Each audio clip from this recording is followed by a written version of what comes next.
gente. Hoje é terça-feira ainda, tá? Dia 26 de maio de 2015. Eu, no vídeo anterior, curtinho, né, fiz uma breve introdução sobre um tema novo que vai entrar nos nossos encontros, que são esses aspectos pragmáticos, né? Uma real capacidade, não só cognitiva, intelectual, né, profissional, de garantir a nossa, os nossos proventos, a nossa sobrevivência, mas também uma capacidade, uma inteireza emocional.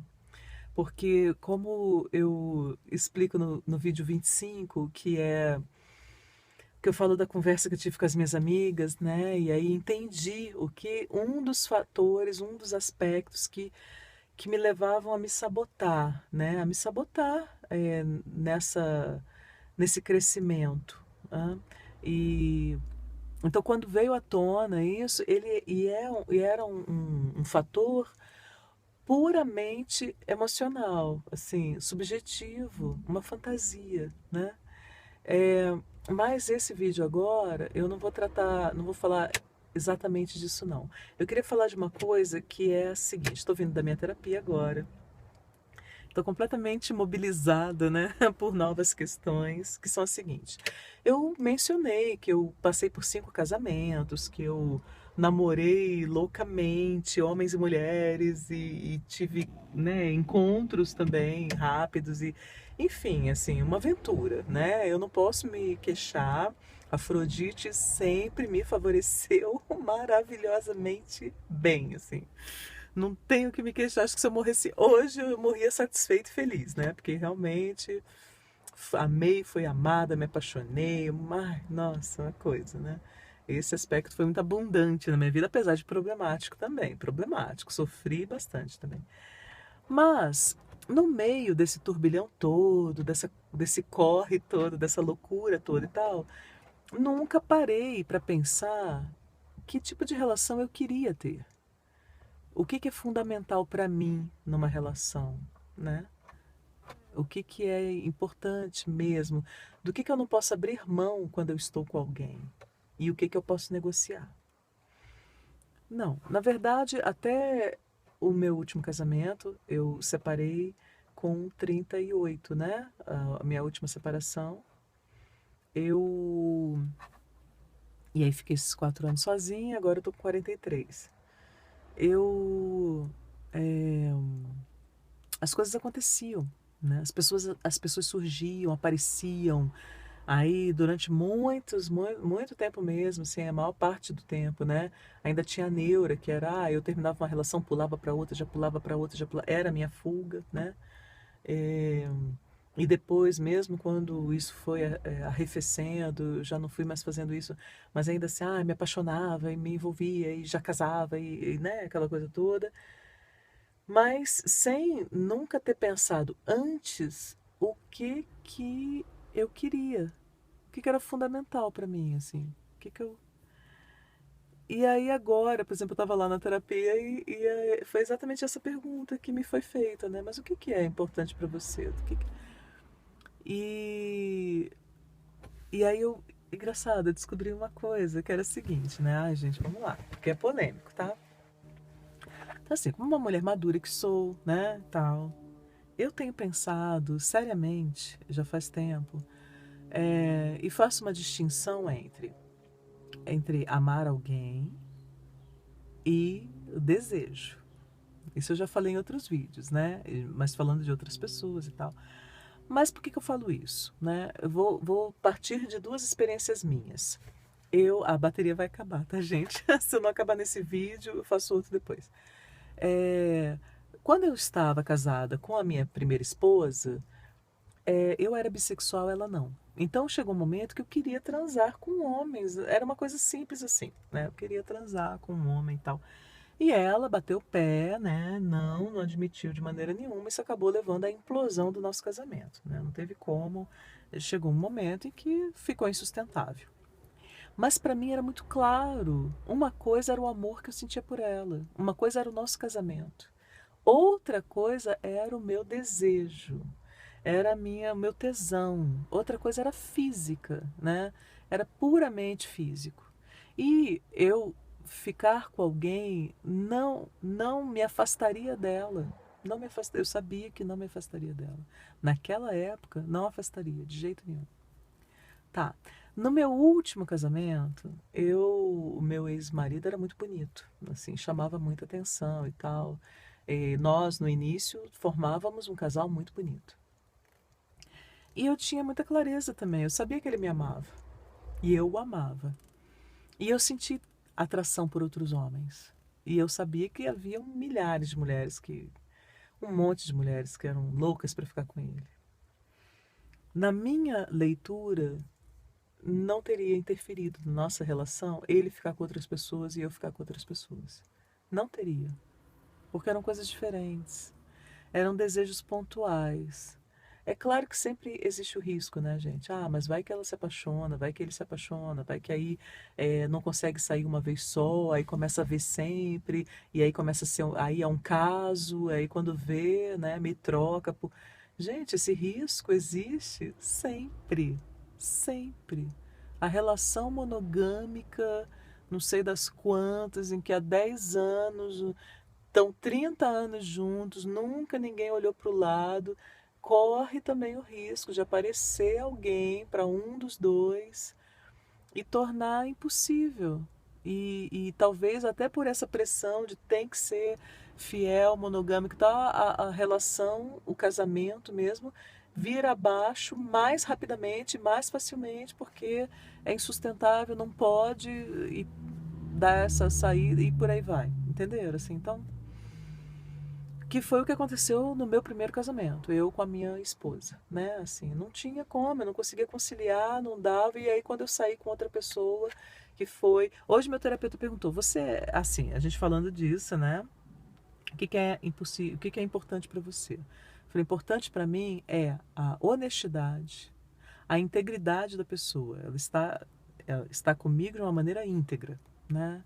A honestidade. Eu sei e ele sabe, né, do que quer que seja. Sabe quem eu sou, sabe como é, sabe minha história, sabe como é que eu sei como ele é, eu sei das coisas, e mesmo assim a gente se ama, mesmo assim a gente está junto, né? E sem véus, sem meias verdades. Verdade, a verdade, né? É, e a fidelidade sexual é imprescindível? E aí eu entrei numa confusão lá, não sabia, não sabia dizer direito, assim, responder o que que... Ah, enfim, aí então vamos ver se eu consigo explicar. O meu parâmetro, os meus referenciais, o meu referencial masculino é muito ruim, assim, da minha família, péssimo, né? É, a primeira relação de amor que eu testemunhei, com a qual eu cresci, é péssimo, né? E vou falar disso em outra ocasião. Aí meu terapeuta perguntou: ah, sim, mas existe então um referencial masculino positivo? Que você tem algum referencial masculino positivo? Tenho. Eu tenho o pai de uma amiga minha, e que hoje não é mais minha amiga e tal, mas com quem eu convivi muitos anos e que eu sou assim fã, e que um homem íntegro, trabalhador, apaixonado por aquela esposa, é, e que nunca não se sabe de nenhum caso, de até pelo temperamento, assim, um temperamento muito tranquilo. Parece que a grande paixão é a ciência, né? E a família, e enfim, esse era sempre foi, é o meu herói, é um herói para mim, é um referencial positivo. Eu gostaria de ter um marido assim, como ele. Tá, aí meu terapeuta, sim, mas a outra questão tem a ver com a libido, com o desejo, né? Então, assim, é, se eu conheço casais que têm uma relação aberta, conheço, até conheço. Mas é uma aberta meio complicado, meio dolorido, assim, meio doloroso, e que um tem um caso, outro tem um caso, mas aí esconde, mente. Eu não vejo isso como uma relação aberta, tranquila, entendeu? Que eu gostaria de ter. Eu não. Se é para ser aberto, aberto. E aí foi engraçado que teve uma hora que eu até cheguei ao ponto, eu falei pra ele assim, pro meu terapeuta, já pensou? Eu não sei se eu tenho maturidade pra isso. Mas, por exemplo, eu, meu companheiro, né? E aí, no auge da paixão, não, né? Porque aí também você se sente preterida, né? Mas sempre tem aquele momento, depois de um ano, não sei quanto tempo e tal, que aí a paixão arrefece, você tá, a coisa tá ali, meio na rotina, meio. E aí ele sai com alguém e eu sei, e a pessoa sabe que eu sei, e aí de repente, ele até tem um caso, vai ter tá tendo um caso, tá. A gente tá em algum lugar, a pessoa chega, oi, boa noite, fulana, boa noite, ciclano. Então tá, amor, então a gente se vê amanhã, e eu saio e vou embora, e no dia seguinte ele chega lá e não tem nenhum ressentimento, pelo contrário, de repente até acende o meu interesse também, eu não sei, assim. E eu acho extremamente civilizado. Acho isso de uma civilidade. Assim, ai, nossa. Mas também tem o outro lado. Quando for minha vez, também sem dramas, né? Porque em algum momento eu também vou me interessar por alguém. Em algum momento eu também vou me sentir atraída por alguém. E aí também vou ter um caso com alguém, né?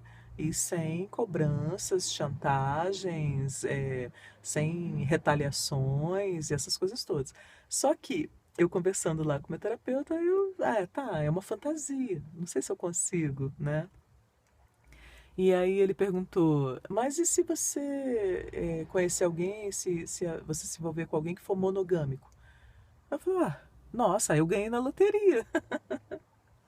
Ganhei na loteria, porque eu acho que talvez eu esteja tão desacreditada, tão descrente disso, que, nossa, se a pessoa ela já tiver aprontado, já tiver vivido, já tiver feito, e agora o grande desejo dela seja for viver uma relação monogâmica mesmo e de intimidade e comigo, meu Deus, eu fui premiada, né? Então assim, aí eu estava conversando sobre essas coisas, né?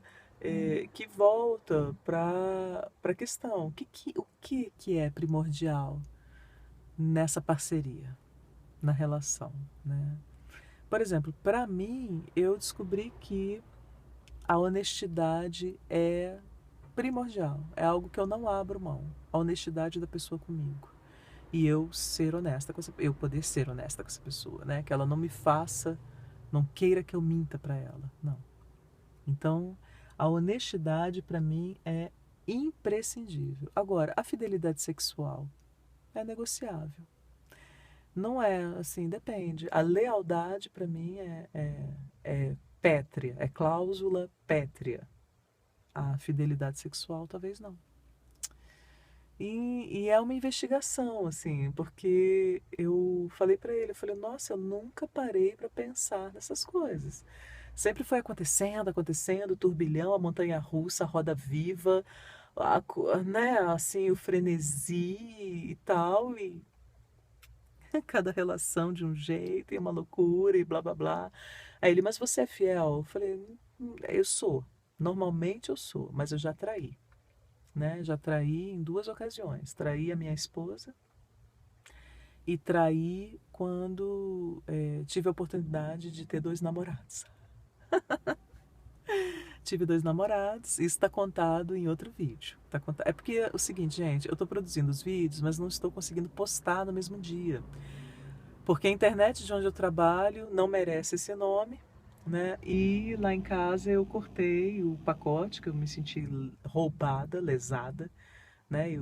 Enfim, e aí eu tô sem internet em casa. E aí não tô conseguindo postar os vídeos, publicar. Então por isso está havendo uma, uma defasagem, né? Às vezes eu tô falando de uma coisa, aí eu, no vídeo anterior, e aí vocês ainda não viram o vídeo anterior. Mas eles vão ser todos publicados por uma amiga minha que tem uma internet mega blaster, power, super, né? Uau! Que inclusive são essas duas amigas com as quais eu conversei. Uma delas é psicóloga, outra arquiteta. E eu. Então ela vai fazer esse favorzão para mim e vai postar. Então até o fim da semana eu imagino que todos os vídeos estejam disponíveis. Todos. Este que eu estou fazendo agora, se eu não me engano, é o 27. Então a gente, aí sim, a partir da semana que vem a gente vai estar na contagem real, né? Eu vou tentar desacelerar também, porque na verdade um turbilhão, né? Eu tô na crise, eu tô no meio de uma crise. Tô num momento que é muito interessante, assim, que é de muita descoberta, né? Descoberta de coisas que estavam, né, ocultas, de conflitos que estavam ocultos, de pontos cegos, e tô me tornando mais senhora de mim, né? Emocionalmente falando. E que acaba repercutindo em outras esferas, mas, né, eu tô conseguindo me empoderar mais ainda, assim, me tornando um indivíduo mais satisfeita comigo mesma, mais tranquila, mais serena ainda, né? Mas é uma construção, tá? Mas eu tô no meio, assim, eu acho que eu tô num momento muito forte da crise ainda. Então, por isso eu tô produzindo muitos vídeos, porque eles se tornaram um pouco um escape e também um diálogo. Porque muita gente, nossa, o que eu tenho aprendido, essa conversa com as minhas amigas foi decorrente de um dos vídeos. A conversa que eu tive com uma outra ex-aluna querida, feminista, engajadíssima, que sabe, lésbica, que eu respeito, uma figura assim de São Paulo que estava aí, a gente sentou e conversou. Caraca, velho, tudo que eu depreendi daquele encontro. Nossa, você nem imagina, assim, eu sou extrema, profundamente grata, porque eu estou elaborando até agora algumas das questões.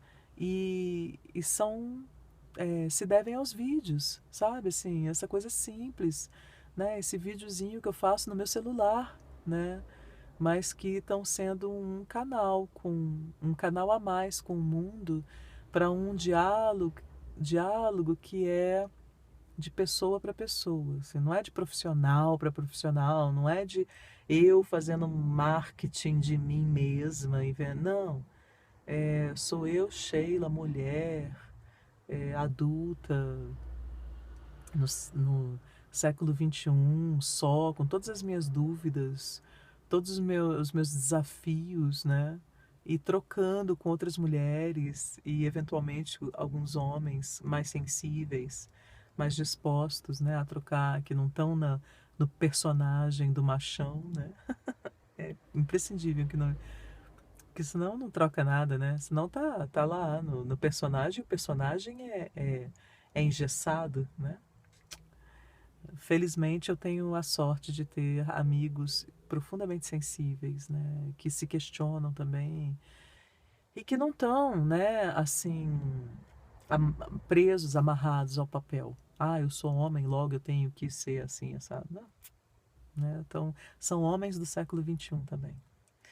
E então, agora a bateria está arriando e esse vídeo já está com 18 minutos. Eu vou ficar por aqui agora porque realmente eu comecei a pensar nesse assunto agora também, né? O que é imprescindível? Qual é a relação que eu quero? O que nessa parceria com uma outra pessoa, e que eu nem sei se é com uma outra pessoa só, por exemplo, será que eu dou conta de viver o poliamor? Será que eu consigo?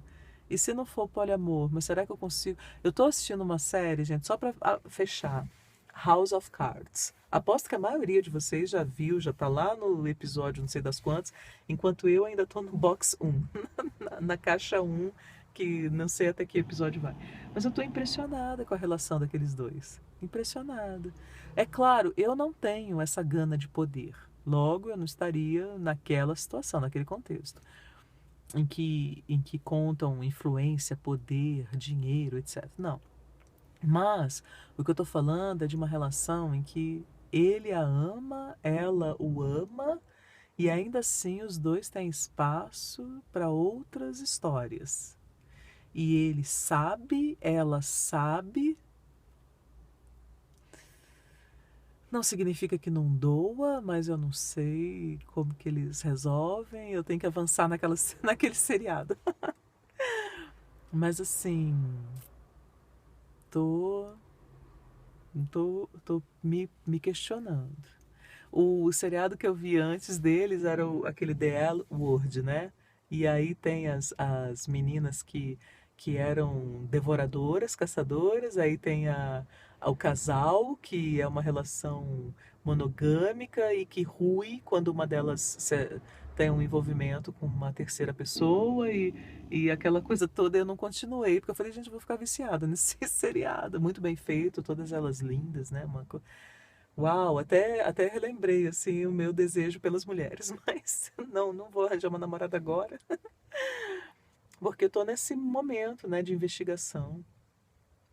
Então, assim, e a investigação é justamente sobre isso.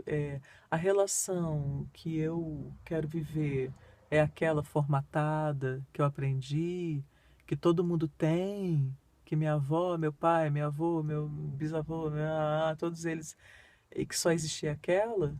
Ou será que tem outras? Ou será que eu consigo? Eu sou uma mulher yang, né? Então, ai, como é que eu me encaixo assim nessa no que existe por aí? Vamos lá.